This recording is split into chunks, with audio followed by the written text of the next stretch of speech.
ایک بزرگ ولی کامل وہ اپنے مرید کو شام کو لیتے ہیں دریا کے کنارے، ساری رات بیٹھ کے اللہ اللہ کرتے ہیں، صبح واپس پلٹنے لگتے ہیں تو آواز آ جاتی ہے خزانہ غیب سے کہ جا بندے تیری رات ساری رات کی عبادت میں نے قبول نہیں کی، واپس آ جاتے ہیں لیکن کوئی گلہ شکوہ نہیں۔ دوسری شام آتی ہے، سارا دن گزارتے ہیں، شام آتی ہے پھر یار کی یاد تڑپاتی ہے تو فقیر پھر دریا کے کنارے پہ مصلی بچھا لیتا ہے۔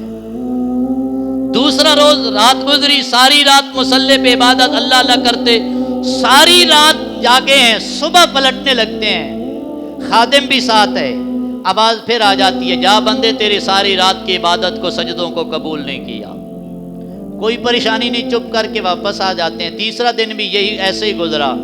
3 دن ایسی آواز آتی رہی نا تو وہ جو خادم تھا مرید تھا وہ کہنے لگا حضرت کیا فائدہ ہے، ساری رات بھی لگاتے ہیں، نیند بھی قربان کرتے ہیں، چین بھی قربان کرتے ہیں اور ساری رات ذکر کرتے ہیں، صبح آواز آ جاتی ہے قبول ہی نہیں ہے، تو پھر جانے کی ضرورت کیا ہے؟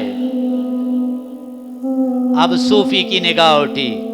آپ فرمایا پتر یہ بتا اگر اس دروازے کو چھوڑ دیں تو کوئی ایسا دروازہ ہے کہ جہاں پہ ہماری بات سنی جائے؟ اگر اس دروازے کو چھوڑ دیں، رب کے دروازے کو چھوڑ دیں تو پھر بتا اس سے بڑا بھی کوئی دروازہ ہے جہاں پہ جائیں گے تو بات بن جائے گی؟ کہنے لگا ایسا تو نہیں ہو سکتا، رب کے دروازے سے بڑا کس کا ہے؟ تو کہا پتر پھر چھیڑ نہیں، بیٹھ جا اسی دروازے پہ، یہ کبھی اب آواز آ رہی ہے نا قبول نہیں ہے، کوئی تو لمحہ آئے گا نا، ترس آئے گا، کرم آئے گا، رحمت آئے گی، دروازہ کھولے گا، بات بنے گی، یار کہے گا، ترس آ جائے گا نا۔ فقیر ہر روز جو مانگنے آ جاتے ہیں کبھی تو بات بن جائے گی۔ جب چوتھی روز گئے نا یہ بات کر کے، یہ مکالمہ ہوا پیر مرید کے درمیان اور رات ہوئی،